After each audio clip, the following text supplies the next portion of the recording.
قاسم جو آئے تھے ان کی ایج کتنی تھی؟ اور دوسرا یہ کہ وہ بعض لوگ کہتے ہیں کہ وہ مطلب مال لوٹنے اور اس طرح سے مطلب اس نیت سے آئے تھے، اسلام پھیلانے کی کوئی نیت نہیں تھی اس طرح سے۔ دیکھیے تاریخی واقعات سے جو ثابت ہوتا ہے وہ تو پہلے عمر کی بات ہے، 17 سال ان کی عمر مشہور روایات کے مطابق ہے۔ اور جو دوسری بات جو پروپیگنڈا کیا جاتا ہے، پروپیگیٹ کرتے ہیں کہ جی یہ صرف دولت کی خاطر تھا، اس طرح کے الزامات اور تہمتیں تو بڑے بڑے جنگجوؤں پر لگی ہیں۔ خود حضرت محمود غزنوی علیہ الرحمہ ان پر لگی ہیں، سلطان ان پہ کیا نام ہے محمد بن قاسم علیہ الرحمہ ان پر بھی لگی ہیں۔ تو یہ کوئی نئی بات نہیں ہے، یقیناً یہ غلط ہے، اس کا کوئی ثبوت نہیں ہے۔ اور خود محمد بن قاسم نے جس طرح یہاں پر وقت گزارا اور تاریخی واقعات جس طرح ہمیں بتاتے ہیں، تاریخ کی مستند روایات و کتب ہمیں بتاتی ہیں، ان میں ایسا کچھ بھی ثابت نہیں ہوتا، بلکہ اس کی جو وجہ ہے، سبب بنا ان کے آنے کا، وہ سب جانتے ہیں کہ ایک بیوہ کی جو ہے وہ ایک فریاد تھی، وہ کسی طرح حجاج بن یوسف کے پاس پہنچ گئی۔ پہلے اس نے 2 لشکر بھیجے، وہ دونوں لشکر وہاں کے ہندو لشکر سے ہار گئے تھے۔ پھر تیسرے نمبر پہ اس کو بھیجا، اس نے یہ جب محمد بن قاسم نے جنگ لڑی تو اللہ تعالیٰ نے اس کے ہاتھ پہ فتح عطا فرمائی، اور وہاں پھر انہوں نے تقریباً 2 سال سٹے کیا، اور جتنا عرصہ یہاں پر رہے انہوں نے یہاں پر امن کا گہوارہ اس علاقے کو بنا دیا تھا۔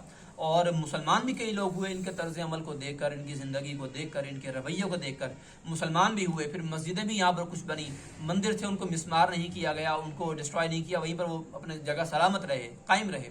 اور جس نے اپنے مندر میں جانا تھا مندر میں گیا، جو مسلمان تھے مسجد میں آتے تھے۔ تو یہ تاریخی اعتبار سے یقیناً غلط ہے، اور مسلمانوں کا خاص طور پر اس دور کے مسلمانوں کا جو کردار ہے وہ اس طرح کا نہیں ہے۔ خود حجاج بن یوسف اس کا بھی ایسا کردار نہیں تھا، وہ ایسا کوئی کرپٹ آدمی نہیں تھا، ظالم ضرور تھا، اسے انکار نہیں ہے، لیکن ایسا وہ کرپٹ انسان نہیں تھا۔ اور نہ ہی ان کا یہ بھانجا امام حضرت محمد بن قاسم علیہ الرحمہ، یہ بھی کوئی نہ کرپٹ آدمی تھے، نہ ہی کوئی یہ بدنیت آدمی تھے۔ یہ سب غلط ہے یقیناً۔ ایسا جو آپ نے فرمایا کہ وہ خواتین اس ٹائم عموماً سلام لگا رہی، یہ ایسے اگر خطرہ ہو جان کو یا عزت کو تو ایسے جائز لگا؟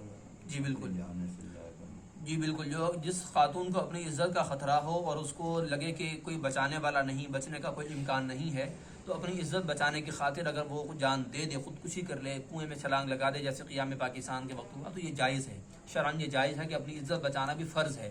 جیسے جان بچانا فرض ہے، ایسے ہی عزت بچانا بھی فرض ہے۔ تو خدا نخواستہ اگر عزت پر حملہ ہو رہا ہو تو یعنی ایک تو عام انسلٹ ہے وہ نہیں، جو واقعی جہاں پر مطلب خدا نخواستہ بد کرداری والی بات آ جائے، اس سے بچنا ضروری ہے پھر۔ جی ہجرت کی جو ہے ہم نے سنا کہ جو حضور نے فرمائی اس کے بعد ہجرت منع ہو گئی کہ یہ ہجرت ختم ہے، تو یہ جو پاکستان کے بعد ہجرت ہے اس کو کیا کہنا ہے؟ یہ حدیث شریف میں جو ہے کہ ہجرت کے بعد ہجرت نہیں ہے اب کوئی، اس سے مراد وہ خاص فضیلت والی ہجرت ہے کہ جو اب ہجرت ہو گئی ہے، اور جو اس وقت جو اجر ملنا تھا خاص اس ہجرت کے لیے جو اجر اللہ نے مقرر فرمایا تھا وہی ہجرت ہے۔ اب اس کے وہ والا اجر بعد کی کسی ہجرت میں نہیں ملے گا، ورنہ بہت سارے صحابہ کرام ایسے بھی تھے کہ جنہوں نے اس ہجرت کے بعد ہجرت کی تھی، لیکن ان کو جو ہے وہ ہجرت پر وہ والا اجر نہیں ملا جو اس ہجرت کا تھا۔ ویسے ان کو یہ کہ برائی کی جگہ چھوڑ کر آ گئے، آپ علیہ الصلوۃ والسلام کی قربت میں جگہ حاصل کر لی، اس کا ثواب ان کو ضرور ملا، لیکن وہ جو خاص ہجرت کا اجر اللہ نے مقرر فرمایا تھا، وہ جو شان تھی اس ہجرت کی، وہ ان لوگوں کو نہیں ملی، اور نہ ہی بعد میں کسی کو مل سکتی ہے۔ اس کا یہ مفہوم ہے۔ جی اور کوئی سوال؟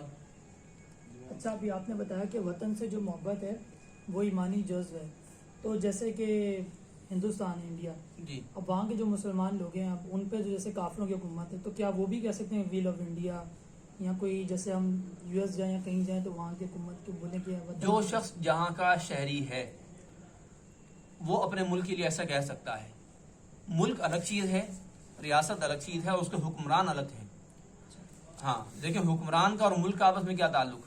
وہ ایک الگ بات ہے کہ وہاں پر وہ اپنی سیاست رکھتے ہیں اور اپنے سارے احکام قانون لاگو کرتے ہیں، لیکن خود جو ملک ہے، رہنے کی جگہ مراد ہے اصل میں، کہ جیسے ہم یہاں کراچی میں بالفرض ہم رہتے ہیں، تو کراچی میں اللہ نے ہمیں سب کچھ دیا۔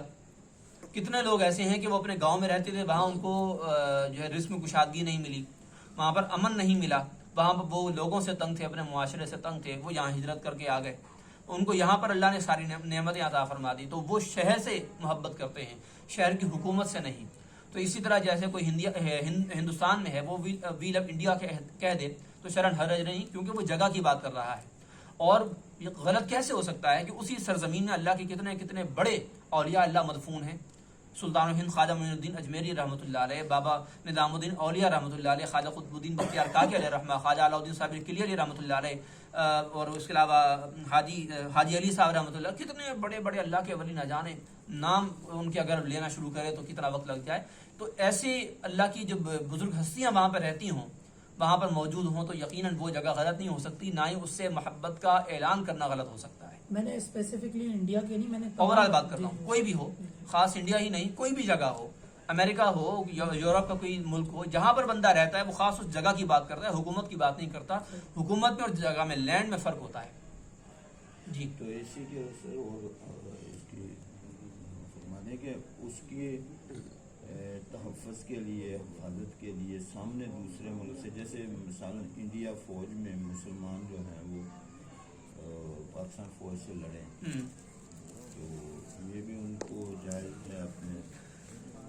دیکھیے، اگر کوئی مسلمان شخص کسی غیر مسلم فوج میں ہے اور وہ مسلمانوں کے خلاف لڑتا ہے تو مقصد دیکھا جائے گا اس کا اپنا ذاتی، کہ وہ کیوں لڑ رہا ہے. اگر اپنے ملک کی حفاظت کے لیے تو جائز ہے، اور وہ اس حفاظت کرتے کرتے، اس کی حفاظت کرتے کرتے شہید ہو جائے، مر جائے، تو شہید کہلائے گا. کیوں؟ کیونکہ وہ اپنے مقصد میں صحیح ہے، اس نے اپنی زمین کی حفاظت کرنی ہے، اور زمین کی حفاظت کرنا جائز ہے. اگر کہ اس پر حکومت غیر مسلم کی ہے، لیکن ملک یعنی جو زمین کا وہ ٹکڑا ہے اس میں اور حکمران میں کیا مطلب وہ سملیرٹی کوئی نہیں، کوئی تعلق نہیں ہے. زمین الگ چیز ہے، حکمران الگ چیز ہے.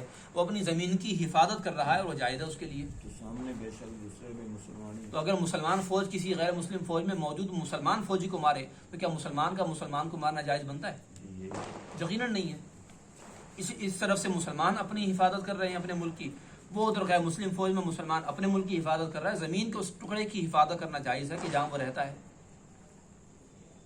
کیونکہ وہ اپنے مقصد میں درست ہے نا، سچا ہے وہ اپنے مقصد میں. جی، اور کوئی سوال؟ ٹھیک ہے جی. وما علیہ الا البلاغ المبین.